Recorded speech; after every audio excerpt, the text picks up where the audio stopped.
Terbanglah tinggi burung camar, indah berkicau burung merpati. Selamat datang di Scholarship Webinar, raihlah prestasi saatnya jadi awardee. Assalamualaikum warahmatullahi wabarakatuh. Sabahul khair minal Kuwait. Selamat pagi, salam sejahtera bagi kita semua. Om Swastiastu, Namo Buddhaya, salam kebajikan rahayu. Yang terhormat, Ketua Umum Pengurus Pusat Ikatan Alumni IKUM, Profesor Dr. Suparno, dalam hal ini diwakili oleh Ketua 1 Pengurus Pusat Ikatan Alumni UM, Profesor Dr. Haji Muhammad Aidin MPD. Selamat pagi, Prof. Dan tentu juga yang kami hormati Sekretaris Jenderal Pengurus Pusat Ikatan Alumni, Ibu Dr. Anda Fatmawati. Selamat pagi, Bunda. Dan juga yang kami hormati kedua pembicara hebat kita. Ya, dalam hal ini yang pertama ada Bapak Nurdin Khairul Rizka SPD.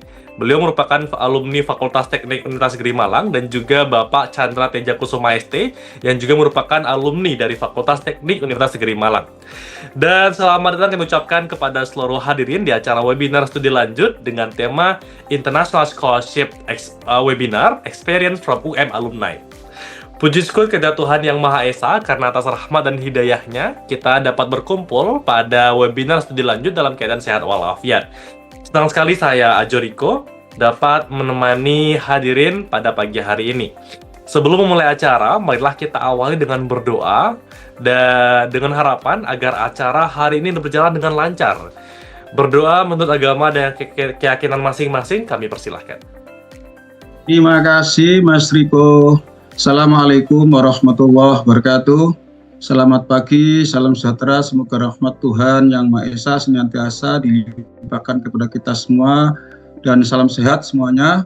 Yang saya hormati para pimpinan pengurus pusat IKUM, khususnya Bu Fatmawati, Sekjen PP IKUM. Yang saya hormati Ketua Pusat Karir BKK IKUM, Bapak Ahmad Fahmi, dan tim IT IKUM, Mas Adi Setiawan.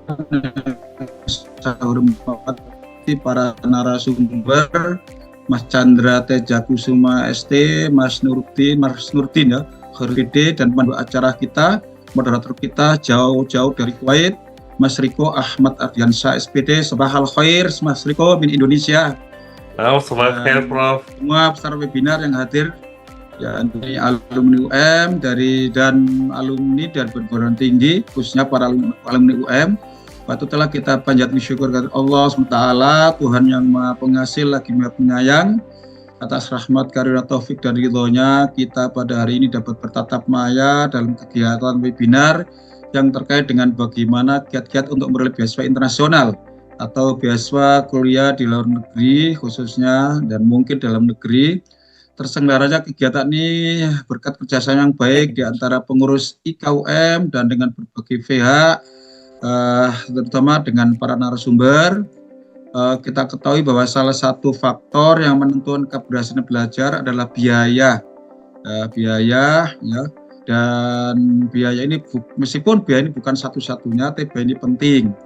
Biaya pendidikan baik dalam luar negeri untuk setiap jenjang pendidikan, terutama jenjang magister dan doktor, dapat dikatakan tinggi biayanya, terutama luar negeri. Sementara itu studi lanjut ke jenjang yang lebih tinggi itu sebagai titik tolak, sebagai wahana, sebagai suatu proses untuk meningkatkan kualitas SDM. Persoalannya adalah bahwa pemberian beasiswa untuk studi lanjut S2, S3, terutama ke luar negeri, sangat kompetitif dan sangat selektif dan sangat evaluatif. Dalam konteks ini, pengurus pusat IKUM mencoba memfasilitasi dan memotivasi lulusan UM yang berkeinginan studi lanjut ke jenjang S2 atau S3 itu dapat memperoleh beasiswa baik dalam negeri, terutama luar negeri, melalui webinar dengan menghadirkan narasumber yang berpengalaman penerima beasiswa luar negeri. Melalui webinar ini, para peserta khusus alumni UM memperoleh informasi dan kiat-kiat praktis untuk memperoleh beasiswa, lolos beasiswa kuliah di luar negeri. Untuk itu, saya atas nama pengurus pusat IKUM menyampaikan terima kasih kepada berbagai pihak. Terima kasih kepada para narasumber yang berpengalaman, yaitu Mas Chandra Teja Kusuma ST, alumni UM Fakultas Teknik, yang beroleh beasiswa di Universitas Tun Hussein on Malaysia, Mas Nurdin Khairul Rizka SPD alumni UM Fakultas Teknik juga, penerima beasiswa Yang Ming Chao Tang University, mungkin di Cina ya ini ya, dan moderator kita yang jauh-jauh datang dari Kuwait ke dunia maya ini, Mas Riko Ahmad Ardiansah SPD. Melalui webinar dengan narasumber dan pemandu acara yang berpengalaman ini, saudara peserta webinar akan beroleh kiat-kiat khusus bagaimana beasiswa lolos dan lulus saat mengikuti seleksi beasiswa untuk studi lanjut ke luar negeri. Atas nama pribadi dan pengurus Pusat IKUM, tidak lupa mohon maaf atas kekurangan kami dalam menyelenggarakan kegiatan ini. Semoga kegiatan ini bermanfaat bagi kita semua, khususnya bagi alumni UM, untuk studi lanjut ke S2 atau ke S3, baik dalam negeri terutama di luar negeri. Dengan mengucapkan Bismillahirrahmanirrahim, webinar ini secara resmi kami nyatakan dibuka. Selamat berwebinar. Semoga Allah SWT mudahkan urusan kita dan meridhai usaha kita. Amin ya rabbal alamin. IKUM selalu di hati alumni. Wassalamualaikum warahmatullahi wabarakatuh. Kalau teman-teman cuma punya TOEFL, jangan khawatir. Saya rasa itu cukup. Dan untuk TOEFL di Taiwan sendiri, requirement-nya nggak setinggi requirement sertifikat bahasa untuk apply sekolah dan beasiswa di Eropa atau di Australia. Untuk di NYSU sendiri, requirement untuk TOEFL sekitar minimum dapat skor 500. Kemudian untuk TOEIC minimal skor sekitar 700 dan untuk IELTS minimal 5,5. Dan untuk TOCFL sendiri ini tidak wajib. Cuman kalau teman-teman punya, itu memperbesar peluang teman-teman untuk bisa dapat internship, atau bahkan kalau teman-teman pengen dapat kerja tambahan part-time. Beberapa teman-teman di sini yang bisa bahasa Mandarin setidaknya A2, mereka bisa ngambil part-time buat jaga toko atau jadi kasir, yang mana itu mungkin bisa mensupport biaya hidup teman-teman di sini. Kemudian yang kedua, surat rekomendasi. Untuk daftar di kampus di Taiwan, khususnya NYSU, kalian nanti bakal diminta buat mengupload dua surat rekomendasi, yang mana ini bakal diisi sendiri oleh recommender. Nanti kalian diminta untuk mengisikan siapa nama recommender kalian atau pemberi rekomendasi. Kemudian NYSU akan mengirim email ke para recommender tersebut. Dan sangat disarankan kalau pemberi rekomendasi itu merupakan dosen yang sudah S3 atau dosen yang lulusan luar negeri. Kemudian alangkah lebih baiknya kalau teman-teman punya rekomendasi dari profesor yang sudah ada di Taiwan. Nah, gimana sih caranya dapat profesor yang ada di Taiwan?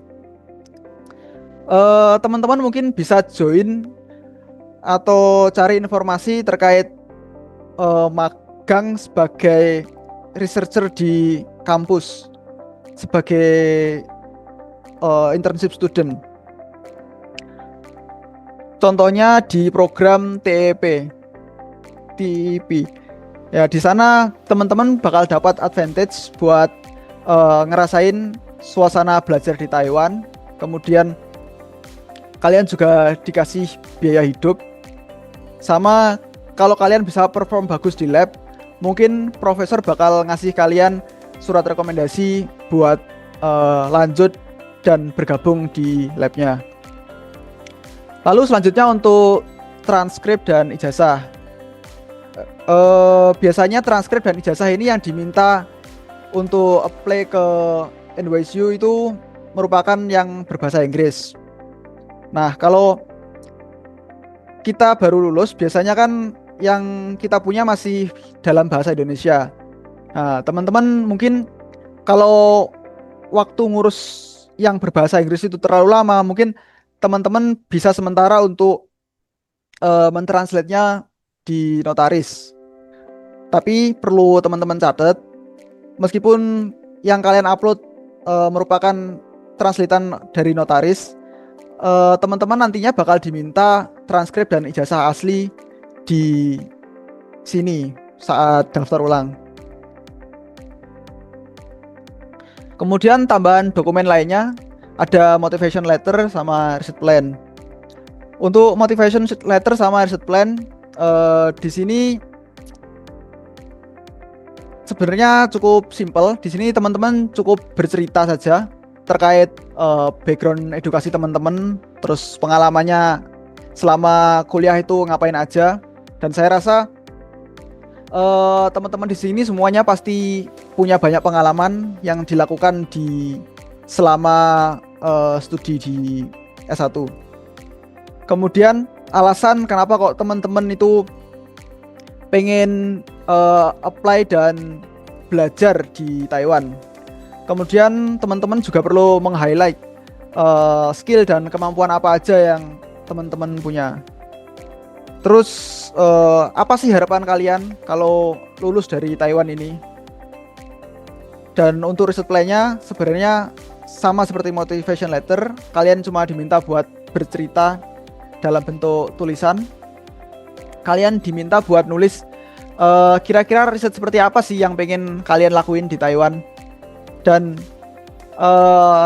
riset plan ini kalau teman-teman pengen ganti pas sudah kuliah di sini itu fine-fine aja.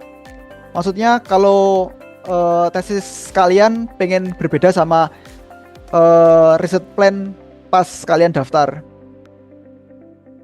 Kemudian untuk semester 1 sampai 4 ini cuma contoh saja.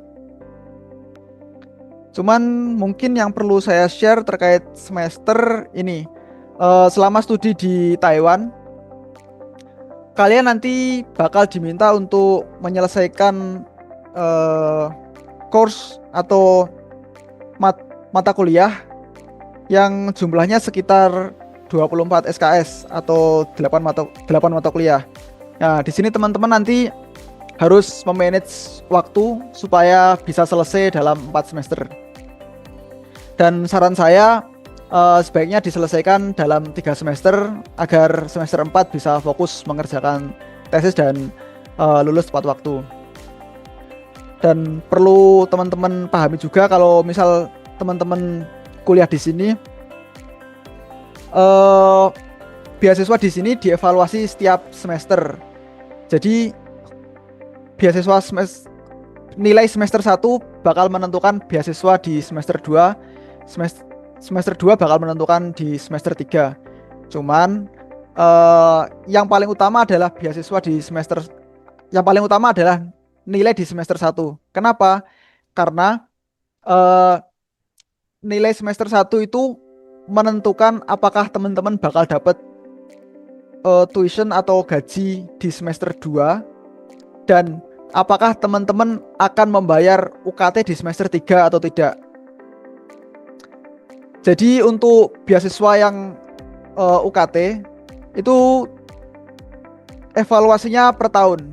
Jadi misal teman-teman dapat pasti dibiayai UKT di semester 1, semester 2 pasti aman. Cuman di semester 2 belum tentu. Kalau nilai kalian jelek, mungkin aja gaji kalian bakal dicabut sama kampus. Jadi kalian perlu memanage masalah pemilihan mata kuliah apa dan berapa jumlahnya. Kalau saran saya sebaiknya milih 233 atau 332. Kalian milih 233 kalau kalian pengen main aman, dan kalian pilih 332 kalau kalian pengen santai di akhir. Kalau saya sendiri, saya dulu ngambil 224 dan menurut saya itu nggak recommended. Soalnya kalau kita ngambil 4 matkul plus riset di lab, saya rasa itu terlalu melelahkan. Kemudian gimana sih cara memulai untuk ngumpulin semua persyaratan itu? Yang pertama, yang paling penting dan perlu disiapkan jauh-jauh hari adalah skill berbahasa, karena seperti kita tahu kalau komunikasi itu merupakan fondasi atau bagian yang paling utama dalam segala hal. Dan di sini mungkin kalau bisa teman-teman bisa disiapkan dalam kedua bahasa tersebut, yaitu bahasa Inggris dan Zhongwen atau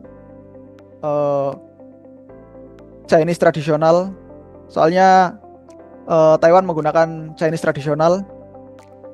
Kemudian selanjutnya teman-teman bisa cari kampus yang sesuai dengan passion atau minat teman-teman, atau sesuai dengan latar belakang teman-teman. Terus selanjutnya teman-teman bisa mempersiapkan dokumen dan mulai menulis beberapa dokumen seperti motivation letter atau research plan.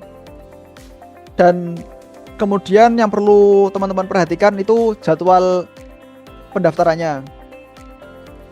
Untuk pendaftarannya itu ada 2. Yang pertama saat fall, yaitu pendaftarannya dari Desember sampai April, dan yang kedua untuk spring, yaitu dari Juli ke September. Dan kalau kalian daftar di fall, nanti kuliah kalian bakal start di spring, begitu juga sebaliknya.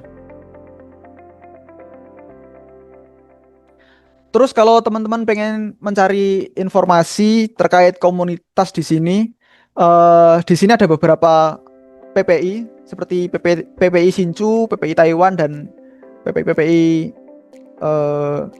Oceania dan lain-lain.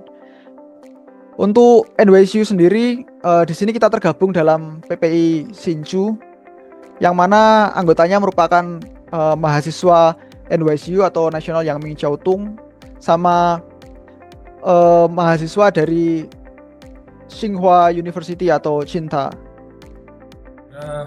Apa saja beasiswa yang tersedia untuk ke sana, dan ternyata ada LPDP, ada AAS, dan lain sebagainya. Tapi waktu itu saya tidak berani ambil tes IELTS karena saya merasa kurang dalam bahasa Inggris, sehingga saya ambil course di Kampung Inggris Pare. Dan saat itu saya kira itu Kampung Inggris itu sudah sepi karena di media sosial sudah berkurang. Tapi ternyata sampai sana malah semakin bermacam-macam asal dari teman-teman di sana. Sebagai gambaran, di gambar kanan bawah itu teman-teman satu kos saya. Itu ada orang Padang, Papua, dan Brebes, dan saya sendiri. Jadi saya rasa itu cukup menggambarkan betapa bermacam-macamnya teman-teman di sana. Kemudian saya ambil tes TOEFL, course TOEFL di sana, yang saya kira itu IBT, ternyata TOEFL ITP. Karena untuk apply beasiswa sekarang kebanyakan membutuhkan TOEFL IBT, sehingga ternyata saya salah masuk course. Sehingga mengakalinya saya banyak berkumpul nongkrong di sana bersama teman-teman dari kelas IELTS. Kemudian banyak konsultasi juga dengan teman-teman mentor di sana. Kira-kira dengan TOEFL ITP saya sekian, apakah bisa saya mengerjakan TOEFL IBT yang waktu itu diminta kalau nggak salah 60. Terus saran-saran dari beliau-beliau di sana, ambil aja mocking test TOEFL IBT untuk mempelajari gimana sih cara jawab soal-soal TOEFL IBT itu. Nah, kemudian saya pulang dan tes TOEFL IBT via online yang ternyata tantangannya juga lumayan seru, kayak seperti harus ada 2 device untuk kamera pengawas, kemudian menunjukkan port-port USB di komputer, ruangan harus tertutup berkunci. Dan ditambah waktu itu kebetulan pengawas saya itu dengan aksen India dan bahasa Inggrisnya yang sangat akademik sekali. Wah, itu jadi satu pengalaman tes TOEFL yang mantap.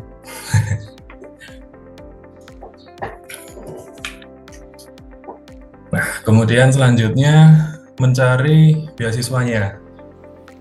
Setelah mendapat TOEFL, saya coba cari beasiswa yang sekiranya orang-orangnya bisa mengerti bahasa Indonesia, sehingga pilihan saya waktu itu negara-negara di ASEAN, dan jatuhlah pilihan ke Malaysia ini. Di Malaysia sendiri ada beberapa yang saya tahu, diantaranya ada MTCP dan MIS, portal web untuk scholarship di Malaysia.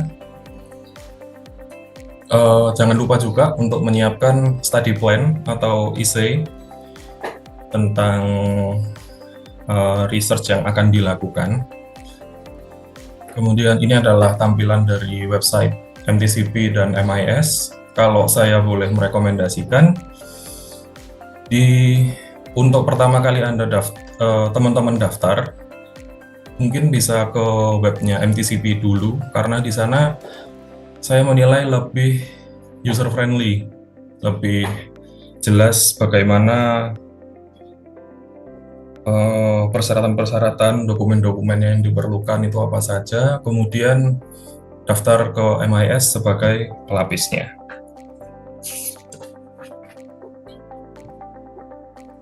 Nah, kemudian setelah coba daftar di scholarship-nya, tentunya petualangan selanjutnya visa apply. Visa apply ini bisa dilakukan melalui web PMGS. Di sana nanti kita diminta untuk upload apa saja data-data yang diperlukan, kemudian bisa tunggu sampai progres 80%, kemudian bisa download e-file untuk menandakan bahwa sudah memproses visa di Malaysia, kemudian menyelesaikan di kampus tujuan. Itu nanti akan sampai keluar visanya.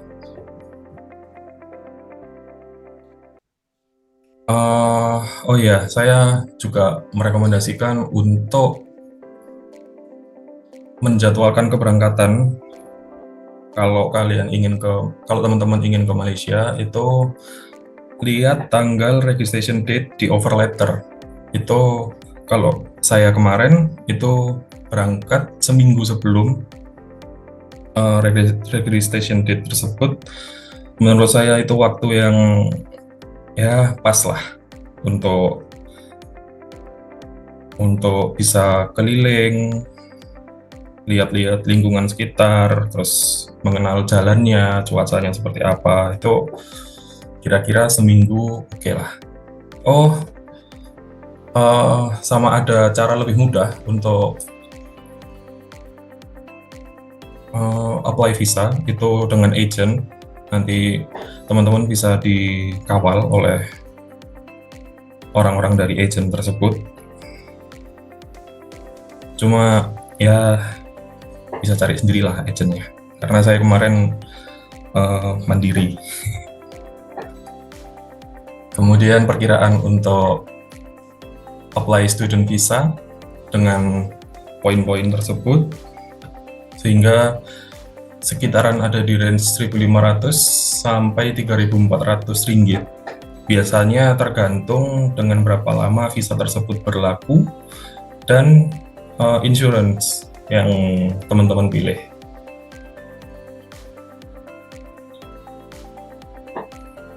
ini waktu pertama kali saya tiba di KLIA, Kuala Lumpur International Airport, tentunya ada sedikit overwhelmed karena tiba-tiba di negeri orang sendirian, mau tolah-toleh. Tapi setelah bengong sebentar, kita harus cari booth AMGS untuk mendapat special stamp, atau bisa cari new student gate di imigrasinya. Itu juga mempermudah kita kalau kita menuju Malaysia sebagai pelajar baru. Kemudian dari sana bebas lah, bisa cari makan dulu atau mau apa dulu.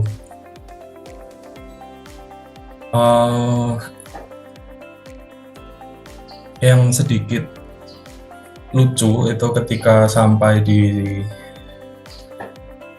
KLIA, saya lihat sign dan bahasa orang-orang ngobrol itu kok seperti bahasa Indonesia tapi kayak bukan gitu. ya itulah bahasa Melayu, bahasa Malaysia yang ternyata mirip-mirip. Kemudian setelah itu bisa menuju ground floor untuk mencari tiket bis atau tiket kereta KLIA Express menuju tempat tujuan teman-teman. Baik. Yang pertama terkait dengan mata kuliah. Di sini sistemnya mata kuliah itu mata kuliah kita bisa milih semua mata kuliah elektif yang disediakan oleh jurusan. Cuman untuk sistem yang seperti di Malaysia sepertinya tidak ada. Tapi di sini kita diberi kebebasan untuk memilih mata kuliah apapun yang kita mau sesuai dengan apa yang disediakan oleh departemen. Dan kita juga diberi hak untuk mengambil mata kuliah yang disajikan oleh departemen-departemen lainnya. Oke, maaf tadi saya sedikit terkendala. Boleh silakan dilanjut? Oke. Lalu kemudian untuk pertanyaan yang kedua terkait surat rekomendasi.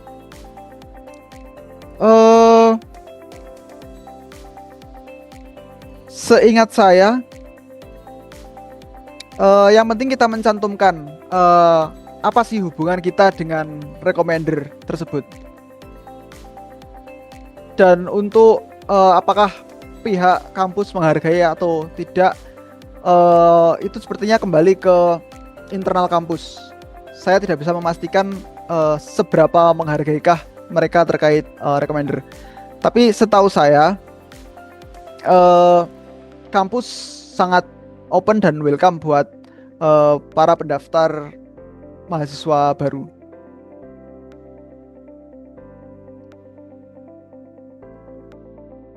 Oke, baik, terima kasih Mas Nurdin. Mungkin dari Mas Chandra? Oke. Tentang 3 pilihan course, itu kan ada coursework yang hanya kuliah saja, kemudian by research dan mixed. Pertimbangan untuk memilihnya itu mungkin tergantung dengan kesukaan teman-teman sekalian ya.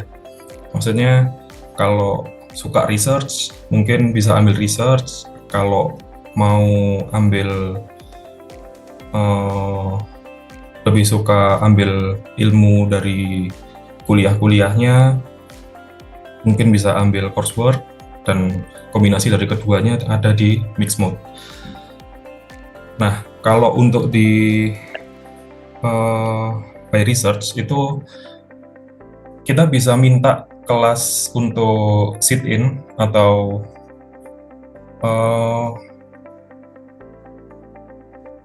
masuk ke kelas mata kuliah yang kita butuhkan. Kita bisa minta itu ke supervisor. Jadi untuk pengalaman dari kuliahnya juga bisa didapatkan kok kalau misal teman-teman ambil research. Kemudian berikutnya referee letter dari tempat kerja itu apakah bisa digunakan? Seingat saya waktu daftar di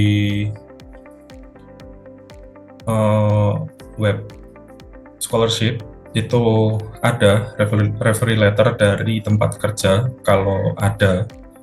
Jadi harusnya ya bisa diterima di sini. Terima kasih Mas Nurdin sama Mas Chandra. Sebagai rasa terima kasih secara tulus dari pengurus pusat IKUM, kami hanya bisa memberikan selembar sertifikat, tapi sertifikatnya ini asli ya dari pengurus pusat IKUM. Mudah-mudahan ini nanti bisa disimpan di Figura begitu sebagai bukti bahwa kalian sudah berbakti ya, menunjukkan bukti bahwa ini loh aku juga pernah sharing ya pengalaman yang diselenggarakan oleh pengurus pusat IKA. Ini sertifikat pertama saya berikan kepada Mas Nurdin Khairul Rizka SPD.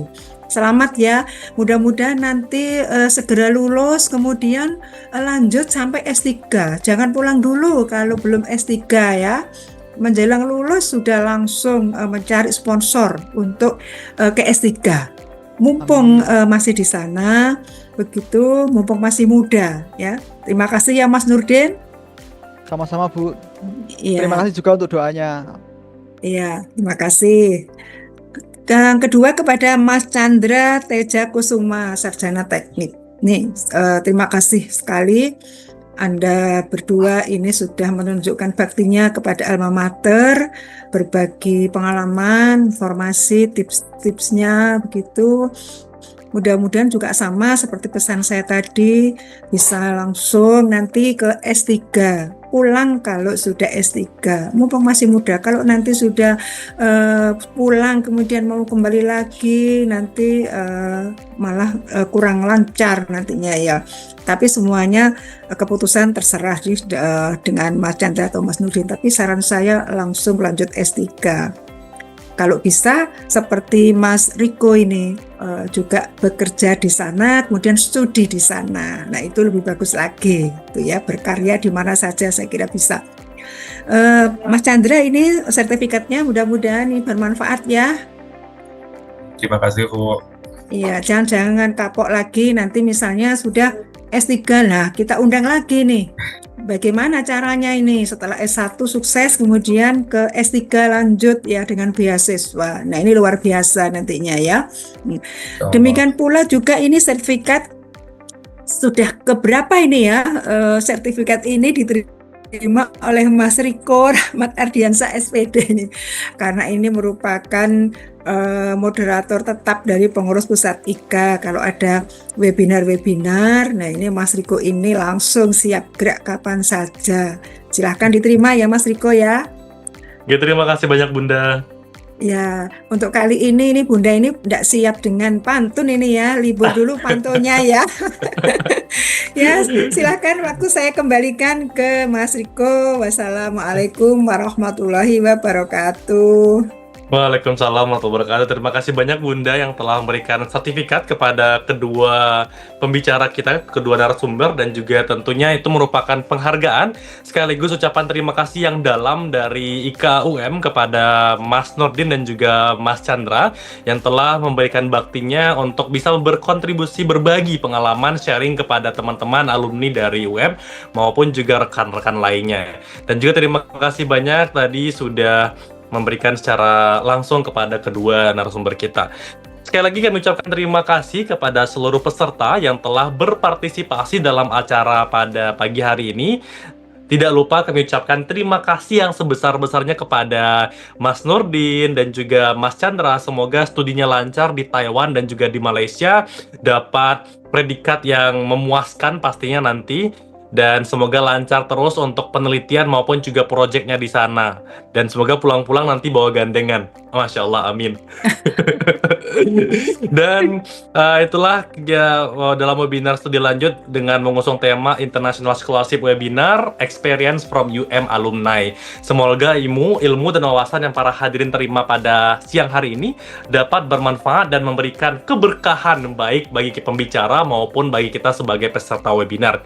Alhamdulillah kita telah sampai pada akhir acara. Saya Ajo Riko beserta seluruh panitia yang bertugas mewakili IKUM mengucapkan terima kasih kepada para pihak yang telah berpartisipasi dalam acara webinar studi lanjut dan sampai jumpa di acara selanjutnya. Bunga dedap di atas para, anak dusun pasang pelita. Kalau tersilat tutur bicara, jemari disusun, maaf dipinta. Akhir kata, wassalamualaikum warahmatullahi wabarakatuh dan sampai jumpa. Waalaikumsalam warahmatullahi wabarakatuh.